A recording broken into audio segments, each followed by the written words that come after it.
Hello, and a merry Monday morning to you. My tungsten steel magnolia bakery buttercream pie banana souffle something. I don't know. Coffee cheers to you.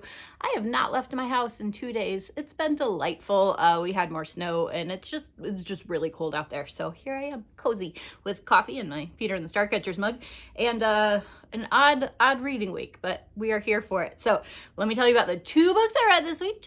Just two I finished. 2 I'm in the middle of. Yeah. And the giant stack of might read next, but we'll see. So pour yourself a cup of coffee should you like to talk about books, and here we go. So the first one I finished was for book club on Wednesday night. This is Vera Wong's Unsolicited Advice for Murderers by Jessie Q. Sutano. Sorry.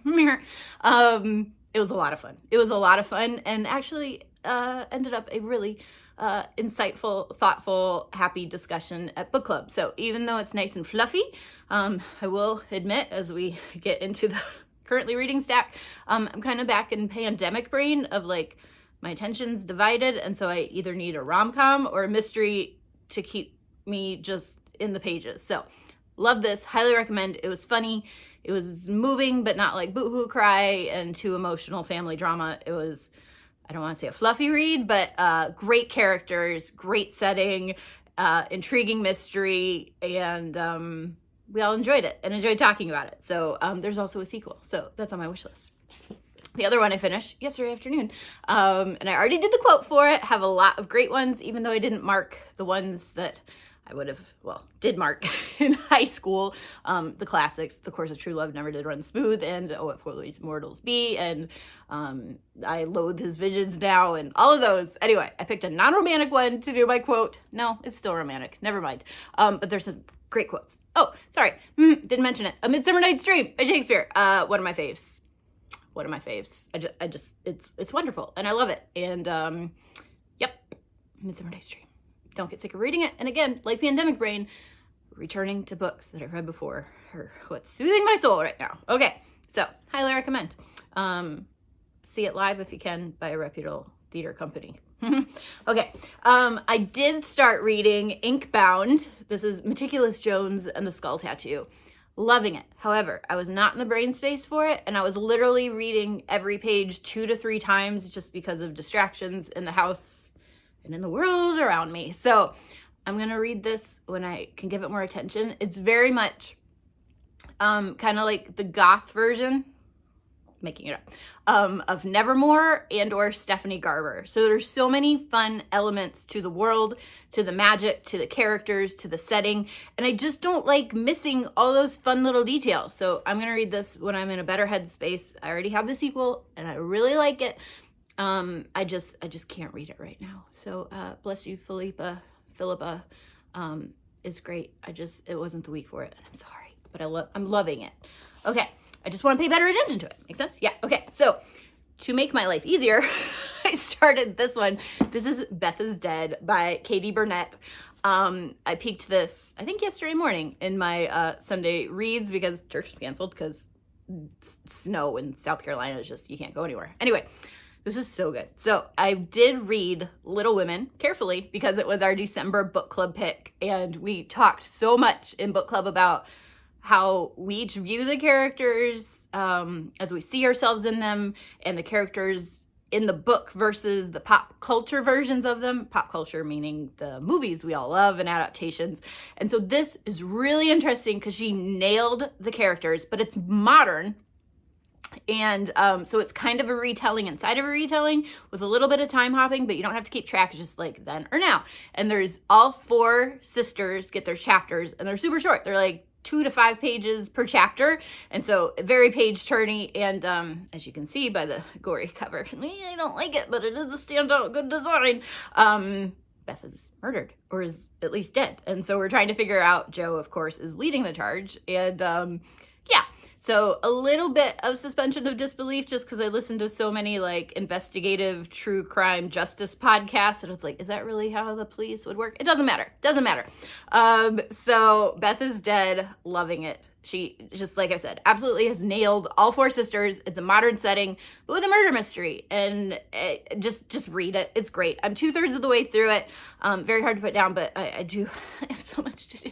So, but other happy things. I just, you know I like reading. So really enjoying this one. Congratulations, Katie. This was just delightful as far as murder books go. There's a little bit of cussing and underage drinking, but, it's YA fiction. So grown-ups, of course, and just, use caution for what you want your kids reading, but it's really well written and really enjoying that.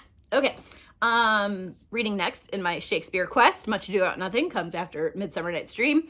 Very familiar with both the Joss Whedon black and white one that he filmed with his friends during the writer's strike, as well as, of course, the Kenny Branagh and Emma Thompson version, and I've seen it at least twice in real life, at least once at a high school recently. Yeah, that might be it. So looking forward to reading that one. I know it well. Again, the right thing to read when you know what's happening already. Okay, rando stack of books I might read next. We'll see what I'm in the mood for or what my brain can handle. This one's been sitting on my TBR for a long time and I'm sad because I haven't read it yet. Jeanne birdsall's The Library of Unruly Treasures. Gorgeous middle grade illustrated fiction. So I don't know how fantastical that one is. Perhaps I can get into it. Sometimes there's just the right, like when I say my own writing is heightened reality. So it's not really magical realism, but it's just like real life, but extra. So I'm hoping it's that so I can follow along. I am taking an adult acting class. I'm loving it, but we've been snowed out the last 2 weeks, but our teacher's recommendation is read as many plays as possible, and I finally got a copy of August Wilson's The Piano Lesson, gonna love, and have I seen the movie multiple times? Yes. Have I read The Glass Menagerie by Tennessee Williams 8 million times? Yes. Have I read Cat on a Hot Tin Roof? No. So looking forward to that one. It's pretty brutal. I don't know if you actually know the story, but but we love to read a play. So just crisp, succinct, and finding the characters in the voice without all the exposition. Fascinating study. Okay, also this gorgeous book is brand new, and I still haven't read Isabel's sequel to her Egypt duology. This is her grown-up debut. This is Graceless Heart. I mean, hello, metallic, shiny, and purple edges. Be still my friggin' heart. So again, it's fantasy. I don't know anything about it except for Isabel posts a lot of vibes and talks about it, and I'm so grateful this book exists. I don't know that I'll read it this week. I just wanted to show it off because it's so pretty and I want to read it. But again, I do not know what the week ahead holds, as do any of us, right? And then this also gorgeous book. Okay, so obsessed. Okay, Samantha Sotto Yambao wrote Water Moon last year with the origami cover, and this one you get to color the end pages. So much fun. But look at these edges. It's all just suitcases. So again, it's like portal magic, fantasy, Studio Ghibli vibes, grown-up fiction, but it's not gonna be too scandalous, and it's just beautiful, and I can't wait to read that. My favorite, I'm telling you so much information today. When I have to go to a happy place and like calm myself down, do you know the train scene from Spirited Away when Chihiro is riding with no face against just like that thin pling of water on the train? That's my like calm go-to mental happy place, and this is just giving me those vibes, and so I'm really excited, even though it feels more like maybe a train through the Northern Lights. I don't know, haven't read it, but it's beautiful, and I want to read it really soon. Okay, let me know what stories you're reading, loving, and enjoying. I did watch Mr. and Mrs. Smith for the very first time ever. I have feelings, but we'll hold those to myself. It was fun to watch if we can extract the artist from the art.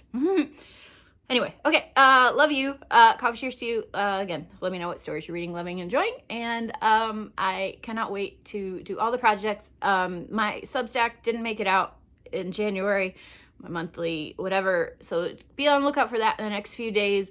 Friday night, I do have a First Friday gallery opening with some other local illustrators. So I'll send info about that. I also post about it. You'll see my self-portrait on a day I've actually done my hair and makeup, with info about that as well.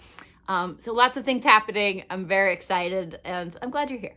Okay, take care. Love ya. Bye.